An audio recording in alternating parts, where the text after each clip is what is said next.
Good day mga ka-F2P. So ngayon gagawa tayo ng cash in at saka cash out video na hindi tayo dadaan sa P2P. So ang gagamitin natin is Coins.ph. Magmumula tayo sa GCash, papunta sa Coins.ph, diretso tayo ng Bybit hanggang dito sa Wemix Play Wallet. Next, yung cash out naman natin, magsisimula tayo dito sa ating Nightcross na account. Pagka-mint natin, makikita natin siya sa Wemix Play Wallet.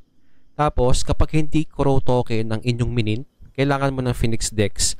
Halimbawa, ang minute natin ay Papyrus, saka iba pang mga token. Then, diretso Bybit, balik Coins.ph at diretso GCash. Ngayon, para sulit ng kaunti, dagdagan natin yung ating imimint. Kasi as of writing, ito pa lang yung na-mint natin, isang Papyrus 1. So ngayon, naisip ko na hindi naman ganun kamahalan itong promote, imimint na rin natin siya. So, bibili tayo ng isang piraso lang nito at yung presyo niya is 2,449. Okay, so bilihin natin to. Yan. So, andito na siya. Okay, so mint tayo. Guys, nga pala, yung kalilimutan ang password nyo ng Play Wallet. Kasi every time na mag-mint kayo, I believe, kung hindi pa siya nakakonect, hihingi yan ng password. Kasi i-connect niya to sa iyong Play Wallet na account. Ayan, kagaya nito. Ayan, nakonect ko na siya. Then, ito, nag-mint siya. Tapos may lalabas dito na I believe ulit na minting is complete. Yan, token minting complete. So, meron na tayong promote at meron na rin tayo ditong Papyrus. At bago nga pala tayo magpatuloy, success na yung aking isang video na in-upload. So, makakapagbigay na ulit tayo ng code. Currently, meron tayong 46 na sender. At itong streamer social mission reward, isasend ko pa rin sa inyo. Tapos kapag nakompleto ko pa yung isang mission, either yun na 11 times na summoning o kaya ay sa gold chest. Check ko muna dito sa Phoenix Dex. Kasi kung mapapansin nyo dito, nakakonect yung Play Wallet ko sa Phoenix Dex. Madali lang siyang i-connect. I-scan mo lang yung QR. So para ma-check ko nandito, may isa tayong Papyrus. Pinunta ko siya sa Papyrus. Then itong sell, kasi may isa tayo. Ito, yan. 1 Papyrus available. Then, check naman natin yung promote kasi kaka-mint lang natin. Punta tayo ng sell. Ayan. So, 1 promote. So, okay. Pumasok yung Papyrus na nakaraan at saka promote ngayon. So, ang gagawin natin ngayon, from GCash, dadalhin natin siya sa Coins.ph. Ayan. Kung mapapansin nyo, pinindot ko yung bank transfer. Actually, may Coins.ph na ako dito na nakalagay. Ito. Pero, pwede nyo siyang hanapin dito sa search dito. Itong view all. Tapos hanapin nyo lang is Coins.ph. Ayan. Ito na yung itsura niya. So, ang kailangan mo dyan is yung magkano yung send mo, yung account name, ito yung iyong pangalan, account number, ito yung mobile number mo, at optional na rin kung may email ka na paglalagyan ng receipt. So, in my case, nailagay ko na siya. Then, 308 kasi may 15 pesos ito na transfer fee. Hihingi yan ng authentication code para mag-push na yung iyong transaction. Okay, ito na siya, 308. So, ang magiging plano ko ngayon, i-convert ko ito sa BNB. Kasi yung BNB, yun yung isesend ko sa Bybit. Then, punta tayo dito sa prices tab. Yan. Tapos, hanapin yung BNB. Then, bibili tayo from Philippine Peso to BNB, then purchase.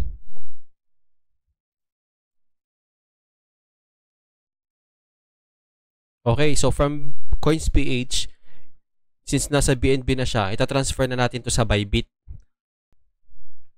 So dito, kukunin natin yung deposit address ng BNB.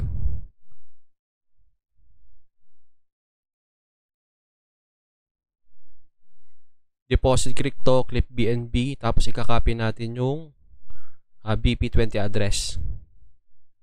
Babalik tayo ngayon sa Coins.ph para i-transfer natin.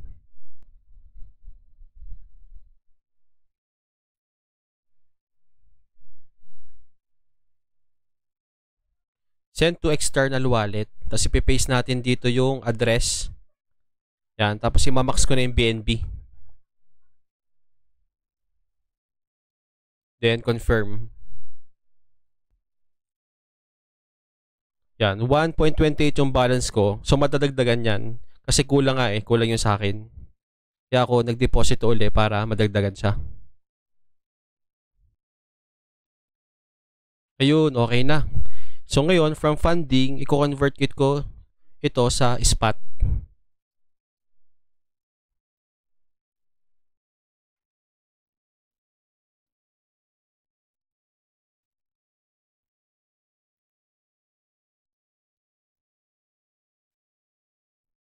Okay, nasa spot na yung ating BNB.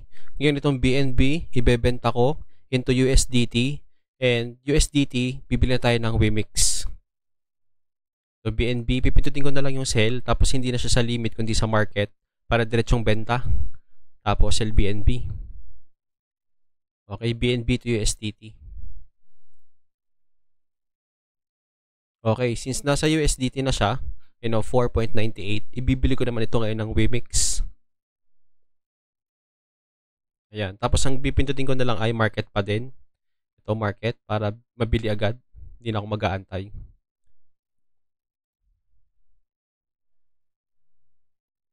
Ayan, okay na. So ngayon, tatransfer ko na itong Wemix papunta sa Play Wallet para may pang gas fee.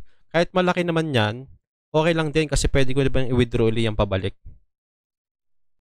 So, yung recap natin, nagsimula tayo sa GCash, diretsong CoinsPH, diretsong Bybit. Ngayon naman, from Bybit, idediretso natin siya sa Wemix Play Wallet para may pang gas fee.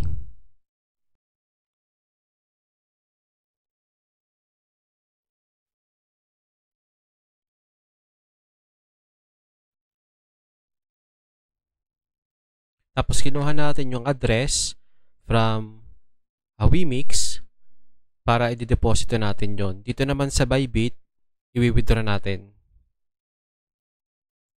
Wemix, then pipaste natin yung address. Yung network niya is Wemix and imamax na natin. Tapos medyo malaki yung fee nito which is 1 Wemix. So withdraw.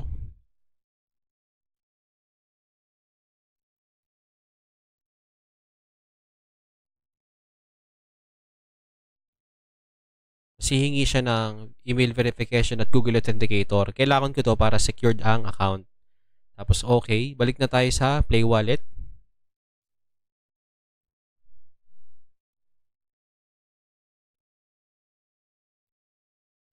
Ayun, nag-zero na siya sa bandang to.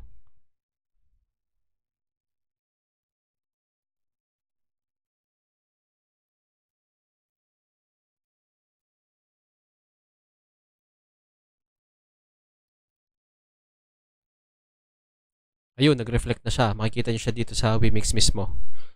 Which is 3. Pero guys, mababaliwala itong cash in kung may magsesend sa inyo na tao na pang gas fee. Halimbawa, sinabi nyo, sir, sendan nyo naman ako ng pang gas fee, diretso sa Wemix. O di pag pinag-send sa'yo, hindi ka na kailangan dumaan dito. So ngayon naman, kakashout natin yung earlier sa video natin. Ito, nakapag-mint na tayo. Then, nag-reflect na siya dito sa ating Wemix Play Wallet at gagamitin natin yung Phoenix Dex. Bakit? Mahalaga yung Phoenix Dex kapag ang imimint natin ay yung ibang token. Pero hindi na tayo gagamit ng Phoenix Dex kapag ang minute natin ay Crow token. Explain ko sa inyo. Okay, ganito siya nagwo-work. So kung i-click natin itong Papyrus, transfer lang yung nakalagay. Itong sa promote, transfer lang din. Pero kung Crow token mismo yung ating pinili, meron siyang swap. So pwede pala itong i-direct ng i-swap na into Wemix. So i-click natin yung Wemix. Ayun o, yung sinend natin kanina. Diretso yung isuswap natin. Eh since token yung ginawa natin, kailangan natin gumamit ng Phoenix Dex para i-convert natin yung ating token into Crow. Yung ating Papyrus, yung ating promote into Crow. Ayun, i-convert natin itong promote into Crow. Bibenta natin sa market, sell.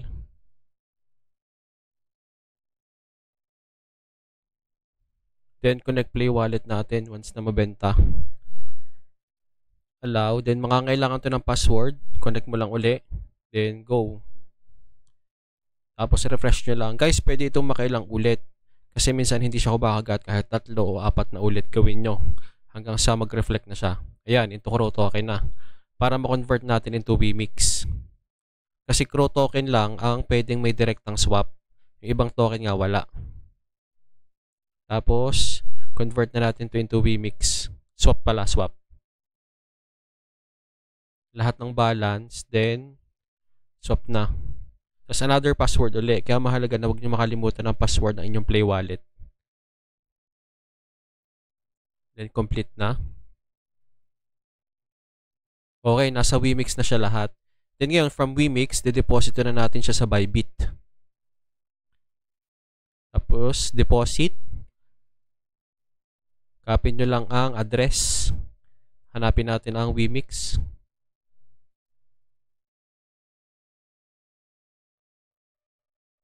Make sure na Wemix ang ating pinili at hindi Clay. Then, copy itong address. Balik tayo sa Play Wallet. Then, click Wemix and then transfer. Okay, paste natin dyan yung address. Okay, next. Then, hindi ko ito ilalahat para magtitira tayo ng pang-gas fee. Kahit mga 0.5. So, 15 lang yung kukunin natin. Then, next. Transfer. Then, another password ulit. Okay, sending 15 Wemix to Bybit. Okay, nawala na yung balance. Then, balik na tayo sa Bybit. Check natin. So, after ilang minutes, dumating na 24 USDT. So, nasa funding siya. Ililipat natin siya sa spot para mai-trade natin. So, yung Wemix. Tapos, transfer from funding to spot wallet. Kasi ang purpose nga nito ay didiretso natin siya sa GCash. Coins to GCash. Ayan. Since nasa spot na to, yung Wemix ay ibebenta natin para maging USDT. Okay, tapos market na lang para diretsong benta.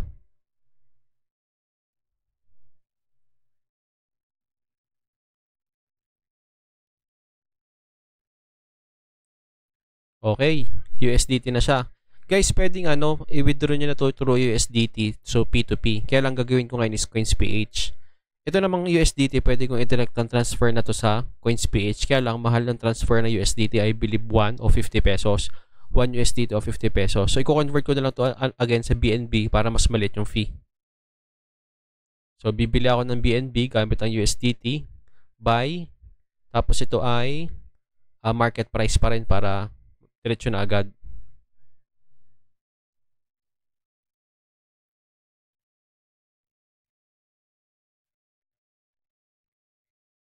Okay, nasa BNB na to. Yan, 0.04. Then, we-withdraw ko na. Diretso naman to sa CoinsPH.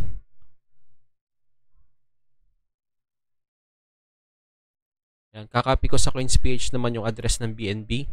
Dito sa portfolio. Then, BNB. Then, receive BNB. Then, copy.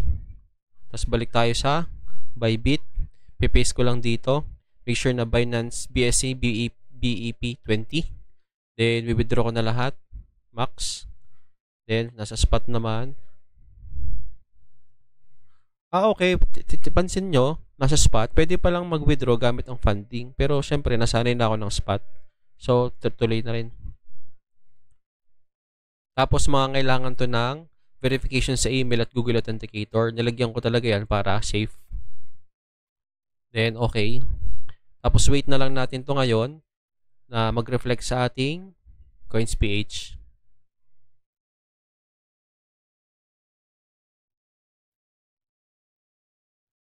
Ayan, dumating na sa CoinsPH. Then, ito from CoinsPH, kasi nasa BNB pa siya, ko-convert ko naman to into peso. Punta tayo sa price. Then, hanapin natin ang BNB. Bebenta natin, sell. Then, mamax ko na para PHP na. Kasi from PHP, ko-convert ko na siya or ta-transfer na natin siya into GCash. Wala naman kasing BNB na pwede. Gusto ko na lang ay PHP, tapos cash out na natin. Then, ito, GCash. Tapos, kailangan dyan syempre ng amount, max. Then, recipient name. Ang recipient name mo yung pangalan mo, account number mo is always your cellphone number. Tapos, ayan na. Balik na tayo sa GCash since na-send na natin to. Ayun, in order. Okay, 0 na. Tapos, you receive your cash out, then GCash. Ayun, nag-reflect na siya. So, yan yung process natin. Yun nga lang, ang ano nito is madaming transfer fee. So, hindi mo talaga siya makukuha ng buo. So, I believe kung 100 plus yung magiging kalta sa'yo. Kaya lang, ito yung shortcut natin na walang P2P. Pero namang, Bybit, P2P na, diretso na siya sa GCash, hindi na kayo dadaan ng CoinsPH. So, yun lang, buyers, I'm out.